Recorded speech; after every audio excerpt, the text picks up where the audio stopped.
All right, guys, we are live, and on this episode of Scoots and Shoots, we've got Jasmine Jasudavicius.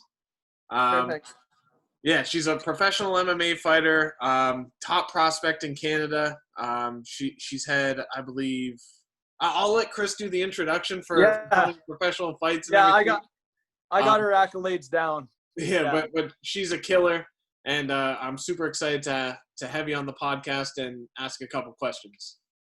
Yeah. So like you're saying, she's a pro fighter. She's 4-0 as a professional. She went 4-0 as an amateur as well. She's competed in kickboxing and Muay Thai and boxing, as well as wrestling competitions and jiu-jitsu. What do they call them? Super fights. And undefeated in all combat. You got some losses in wrestling, that's it. Yeah. But in all the striking sports, undefeated in her short career of 2 years. You've been training for almost five, but your first competition was 2 years ago. So I'm quite the tear. Welcome to Scoots and Shoots. Thank you. Thanks for having me. Yeah. So I guess take it away. You can start the questions. All right. Well, so Chris, you actually covered the one question I had. So you've been training for 5 years? Yeah, it's been about 5 years now. I kind of just started it all like just at I didn't have like prior experience in one discipline or anything. I just started it all at once. Oh, wow. And so when you started, you went straight into MMA. You started doing like wrestling, striking, jiu-jitsu, everything. Yeah, so I was on a trip with Chris. We went to PEI, and he was cornering Jason Sago there. And so, like, initially I thought it was just like a trip to PEI. I'm like, oh, this will be fun. And we were just like in the gym the whole time. And then I'm like, oh, this actually looks sick. And then they were sparring. And I'm like, oh, let me spar. And they're like, you're not sparring. Like, you've never done anything. And then so after practice, Jason's like, okay, fine. Like, I'll move around with her. And so then he let me punch and kick him a bit. And then afterwards, he's like, you know, like, you have a little bit of natural ability. You start training, you could kind of make like a run at this. And then I was like, oh, okay, like that's kind of sick. And then I didn't think like too much of it. And then once we went to the actual UFC, then and watched him fight, then I'm like, oh, this is like so cool. And then I started training consistently after that. Wow. So Jason Sago was the one that he spotted the talent. Well, I think maybe, well, I don't know, between you and Jason. Yeah, between the two of us. I knew she had like the crazy in her, and I mean that in every sense of the word. She had the crazy in her. So she, you know what I mean? Like, it takes a special type of person, I think, to compete in MMA or, you know, any combat sport.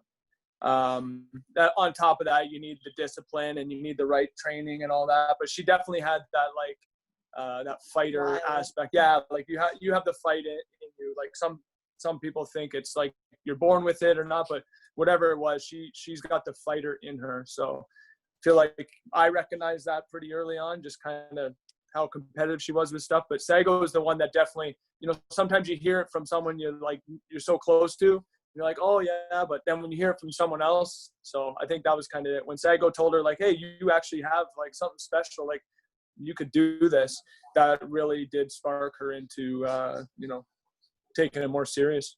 And there's like added bonus. One of my friends was at the event with me, and like I told her, I'm like, yeah, you know, like I think I'm gonna start training more. And she's like, yeah, okay, like if you make it in the UFC, then I'll get your face tattooed on my ass.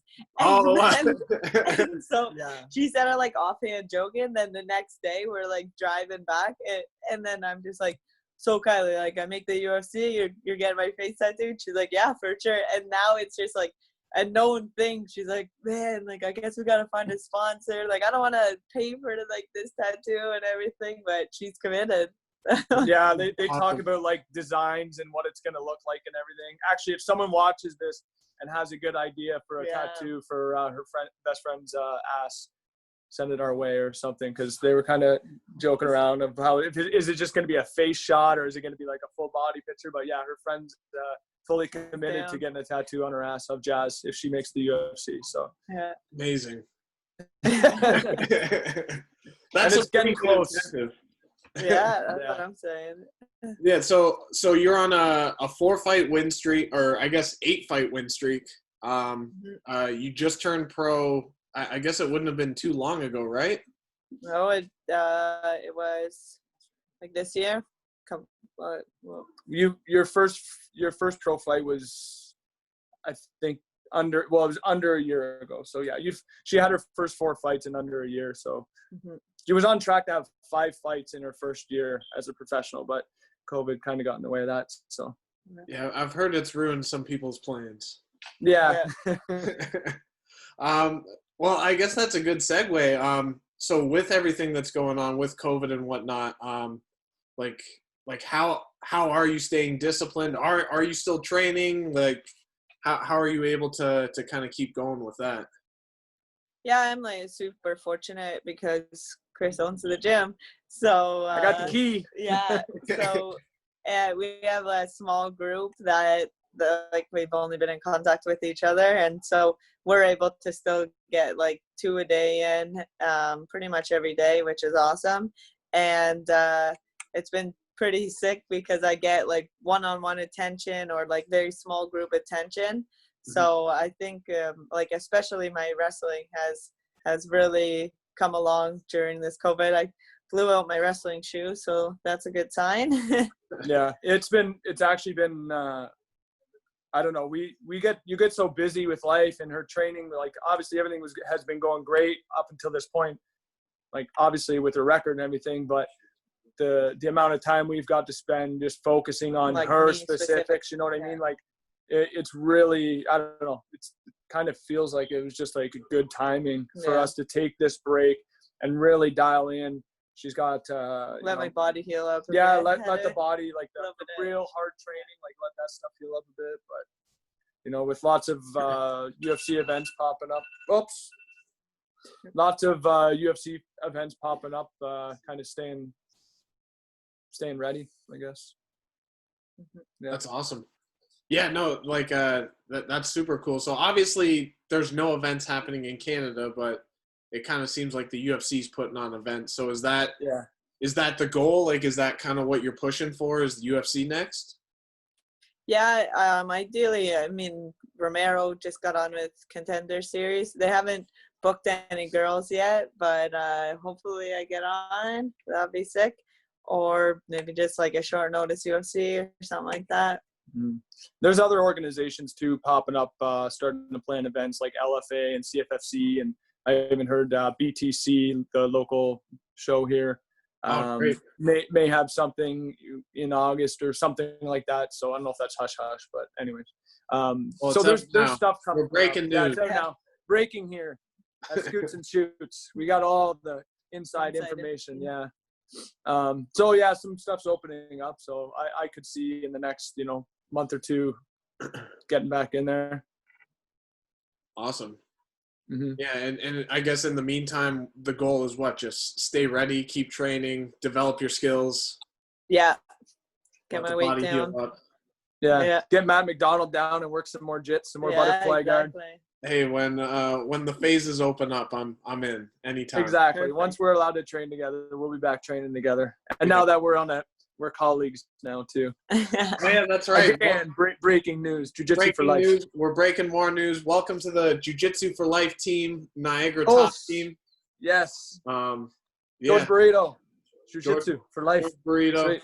Yeah, very cool. So that'll be cool for Jazz too, talking about getting all the wrestling training in. Obviously, we're working on all areas of the game. That's something I'm really excited for, to get down to Toronto BJJ and get down training with you more and stuff, and keep just building in every area, trying to just, I don't know, we have some good conversations about like, what's your best avenue to go. And she's, being a little like, I mean, this has been our project together in a way, like as a coach, like this has been something I've never done before, to, work with someone from literally square one, like not doesn't know how to throw a punch. Someday I'll post some videos of her first striking sessions and stuff, but to take her along with, the other coaches at, Rory and Linden, and obviously Matt DeMarc Antonio, my partner, Vlad, all the people that have been a part of helping her along the way. But it's been kind of crazy, like, to see the progression in such a short period of time.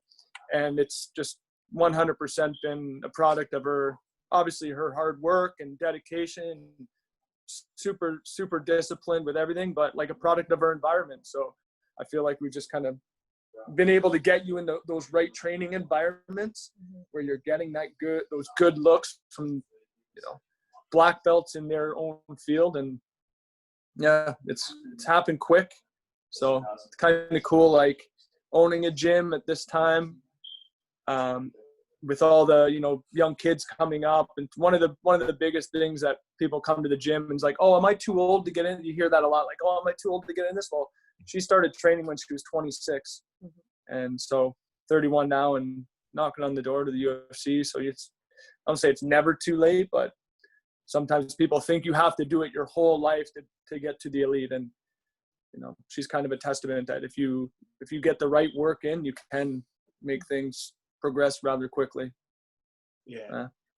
No, that's awesome. And yeah, like I've obviously seen some of your training, and yeah, like I mean this in the most polite way. Like you're a workhorse. Like I always see you in the gym working hard, like never shying away from the tough practices, always asking questions, and like I'm assuming that probably plays a big part in why you've improved so fast. So yeah, that's cool to see. Yeah, and humble too. I hate to give her too many compliments because I'm sitting beside her, but I think that's like a big thing too. She's always like just very humble and very like appreciative, and she expresses gratitude all the time when she goes to gyms, and she goes and she works at Brock, and Marty will spend 5 minutes working on something with her, and she just like lights up because someone's willing to put time into her.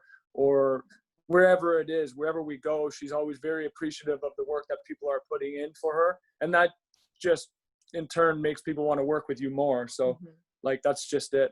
And yeah, it's been cool to watch this whole thing unfold. One day I'm going to post like some of her old striking videos, because like one thing we hear a lot, like, oh, you're an athlete. And she's an athlete, but she wasn't one who like picked up stuff right away. No. Like everything that D-Marks can like attest for this, but like it's not like you show her something once and boom, she's got it. It's like you show her something once, I just keep trying, and she won't stop until she gets it. That's the difference. So like, you're stubborn. Yeah.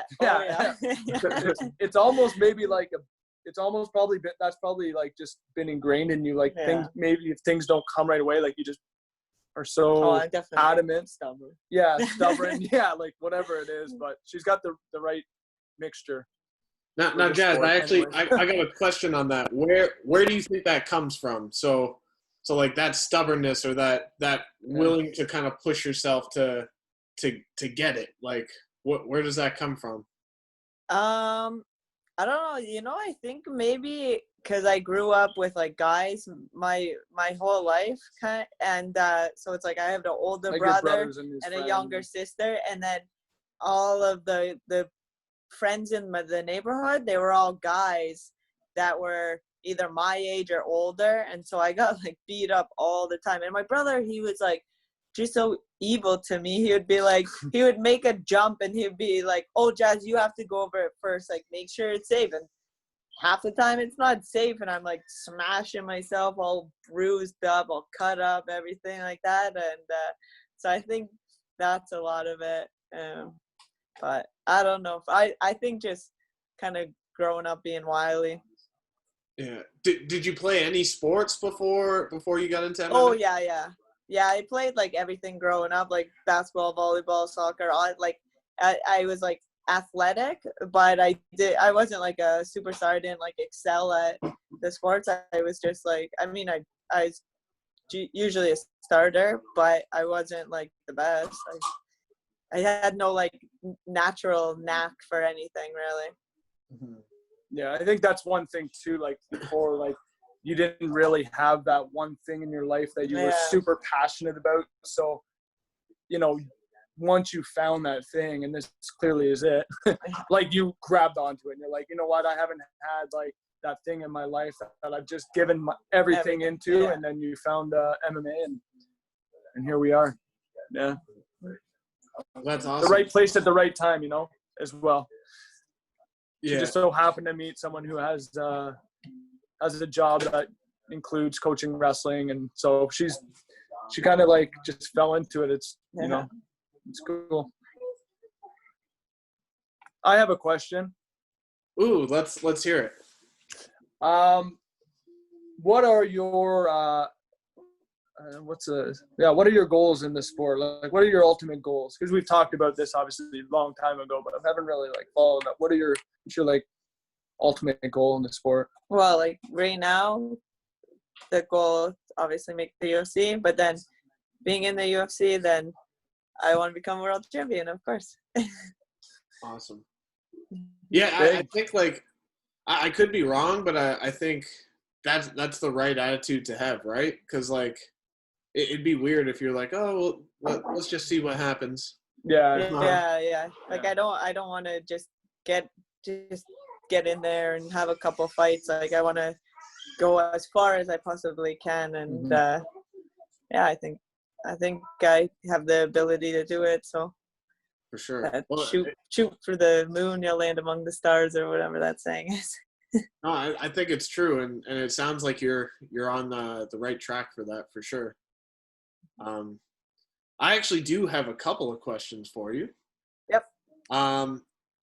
So you've had 4 professional fights. How has your mindset changed? If you can maybe key in on a few details, how has your mindset changed from that first fight to your most recent? Have you noticed much of a change? Like.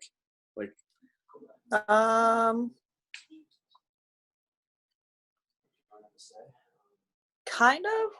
I kind of do very similar things. Like every single fight, I go in there like I don't like slack on training. I don't slack on diet. I don't slack on anything, regardless of any fight, regardless of any opponent. Like I'm always training like my hardest. So then when I get into the cage, I'm like confident. Like if I get beat, then she's better than me that night. Then I can like kind of hang my hat on that, and I'll like feel fine. But like my very first fight, it was like I didn't know what was going on. I was super nervous. I had no idea. So I think the difference now is that I know the process, and I know it's gonna be uncomfortable, but I'm comfortable being uncomfortable now, and I'm better at kind of recognizing that, like getting nervous and like freaking out about my weight or freaking out about whatever little thing may go wrong. It doesn't really bother me as much anymore, because it's just all part of the process. And I kind of, I guess, don't have so many like huge up downs. I'm more even keel. Okay. And that just comes with experience, right? I think so. Yeah. I think like one thing for sure, like right from the start, is you've always performed. Like even like you've had like different, I mean, there's been your fights that you didn't fight your best, maybe like tactically you made some mistakes, but you've always like kind of risen to the occasion, which is like interesting, because someone who hasn't like competed in a sport your whole life, like a combat sport, like she didn't come from wrestling where she had like hundreds of matches, or jiu-jitsu or boxing or anything like that. That was one thing I was surprised with, that she was able to like get the best out of herself within each fight.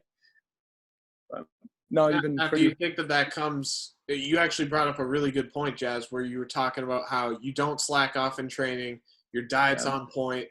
I think, I forget which, it might have been Justin Gaethje or something in one of the latest pre-fights. He was talking about that and why people get nervous and why they panic before fights. And he's like, well, were you showing up? Were you working hard? Were you Exactly? If they didn't prepare, then they have that in the back of their mind, oh, like, you didn't do that, you gave up this round, you did this, you did, like, you know what I mean? They have that in the back of their mind, but which is nice. I don't have that because it's like, no matter what, there's like, even like we're doing rounds and there's 30 seconds left, and I like say to myself, I have to get up or I'll lose the fight. And like I make these stupid little mental games like consistently throughout training, and so it's like just forces you to kind of like put it all out there, I guess. I think another thing as well as that, like that is for sure one reason why people get extremely nervous is because they, you know, there's no lying in that point when you're walking out there to get into the octagon. You can't lie to yourself and be like, oh, I did all the right work. I did. You can make excuses along the way, but the truth will hit you hard in those moments. And I think another thing that people struggle with, just talking about mindset, is like doing it for the wrong reasons. If you're doing it to impress other people, then, you know, when someone shows up, that's going to get in your head. But with Jazz, I really believe you're doing this for myself, for yourself. Like this is for yourself and to reach your own potential, and so you're not like really worried about what other people think or anything like that, or it doesn't seem it like if your parents are there or they're not there, or who's there, who's watching. None of that really gets into your head, because I think you are doing it for yourself. And I think that's it's like the worst thing in the world is wasted talent. And so you're doing it for yourself. I'm not doing it for whoever's watching. I mean, like, it's cool when all my friends are like, yeah, it's sick, but but you're definitely not thinking that way. I'm not. I don't get in a good mindset for sure. That's awesome. Jazz, do you have any fighters, male or female, that you kind of study or you're trying to emulate or that you really look up to? Is there anyone that like you're really watching these days? I kind of watch, like, obviously everyone. I'll watch like the girls in my weight class the most and kind of think of ways to beat them if I ever fight them or anything. But I watch like Wei Li and Joanna a lot. And then when I do like visualization, like if I'm like riding the bike and I do visualization, I always like imagine like fighting them, because I figure like one day maybe I'll have to fight them. And they've been doing visualization for whatever 6 weeks against me, but I've been doing it against them for 5 years or something like that. And so like I think I'll know all their tricks. That's like, I don't know. Yeah. My little and sometimes we'll pick other fighters too in their weight, like just we'll study someone in her weight class that, you know, again, that's a cool way of putting it. They have no idea about you, but we've been watching them, you know. So but I watch like each fighter, I see like what their like strengths are, and I'll try to like emulate like that, like Ferguson's like Wiley, and like I saw an embedded that he's like has a Tim Tam on his like elbows and like elbowing like a steel rod, strength and like the bone and stuff. So I'll like do that, or like watch like Gaethje's low kicks in tight range or something. I really like watching Gaethje. Yeah, I was just gonna say he's my favorite fighter. Yeah. Dude, how does he generate so much power from there? His hips. What was it with Joe Rogan? Yeah. He was like talking about how like when he's like in the clinch, he's like it's the same as wrestling. He's like feeling their weight and everything like that.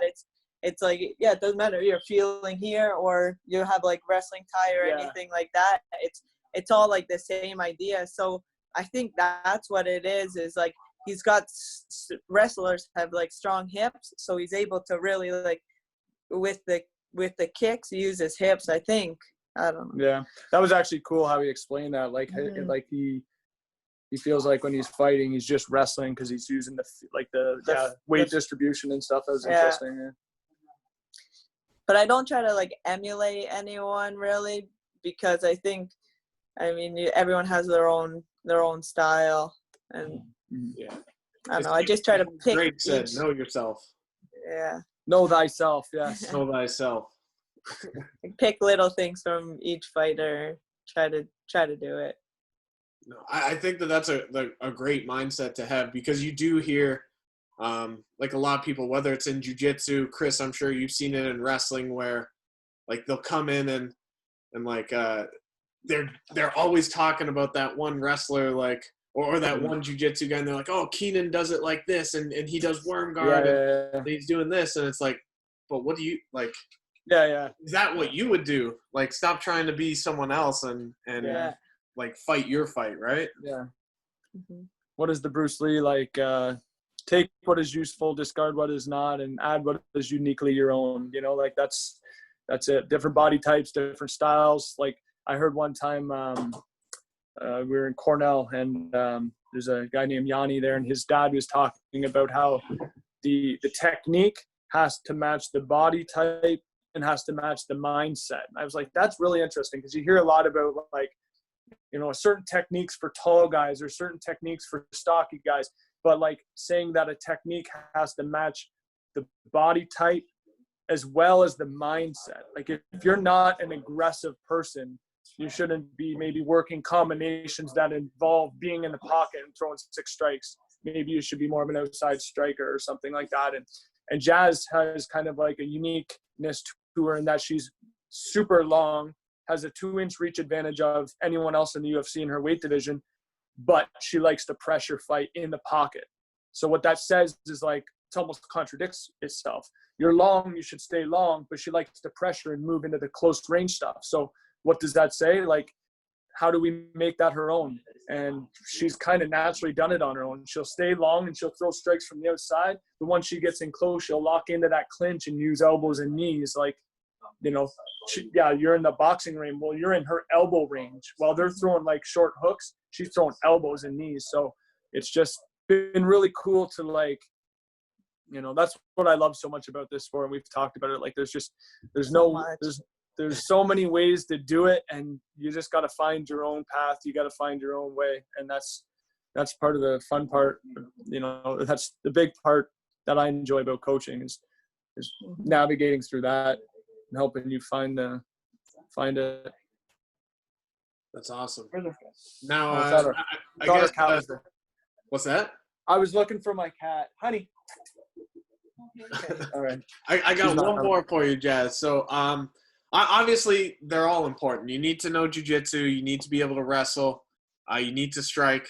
Is there one discipline that like you've really fallen in love with, and if you had to pick one, like which one do you prefer? I don't know. I feel like that's really hard, because I feel like it'll be like I'll go on like little tangents. So like it'll be like 1 month I'm like super into like clinch, for example. What like right now I'm like super into collegiate wrestling. So I like Google it or YouTube videos, watching like all this collegiate stuff. And then like a while ago I was like into like Greco and all that.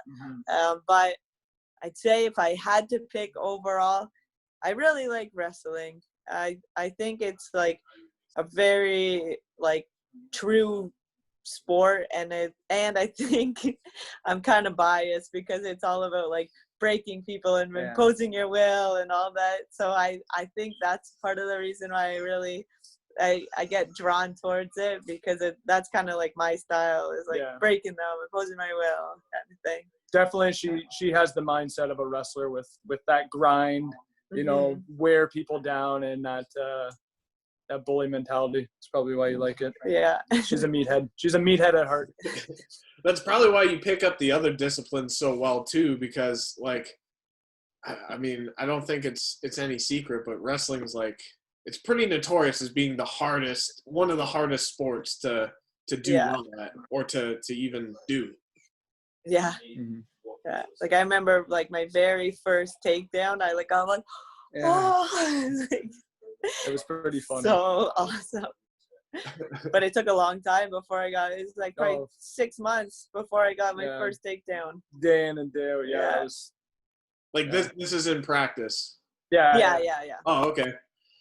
So for your fights, have you most of your wins are by knockout, correct? Or TKO? TKO, yeah. Two submissions? 2 submissions. 6 TKO or 4? No, 4 TKO and 2 decisions. Yeah. Okay, that's a pretty wide mix. Yeah. Yeah, it was like my first amateur and my first pro were both submissions, and then a decision in pro and amateur. It went like almost the exact same. Yeah, it was like submission, decision, TKO, TKO. I think Something like that. something like that. I forgot. They blend But together. Yeah. We're looking for a knockout the next one. She needs Yeah, to like a really- clean knockout. Yeah. But yeah, like I feel like I don't really go for submissions as much. I've been really working on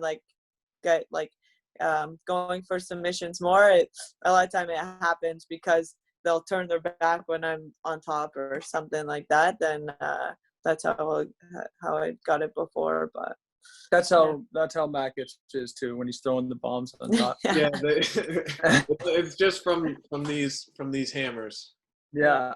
Yeah, it's funny. Most of my fights, I didn't really wrestle very much, and even the wrestling I did do, I didn't like look the best at. But yeah, I don't know. Well, no, I get it's kind of cool that you were saying that how most of your submissions have come as a result of something else, like maybe not just doing pure jiu-jitsu. Yeah. Recently, like I'm sure you guys saw the George St. Pierre fight. With Bisbing. Yeah. And like the way that he took his back and everything, it was jiu-jitsu, but it wasn't like he was just using jiu-jitsu. It was that opportunity presented itself because of George's striking, because of his wrestling, because of the other things. Blending it together, right? Mm-hmm. Yeah. That's cool. Mixed martial arts. Nice. Anything else? Parting words? And no more questions? Yeah, I'm all out. Do you got anything for us, Jazz? No, just looking forward to working with you again when this is all over. And thank you very much for having me. No, thank you for being a part. And yeah, I can't wait to come train with you guys. Selfishly, I learn a lot from coming out with you guys too. So, Jazz, Chris, thanks for being on today.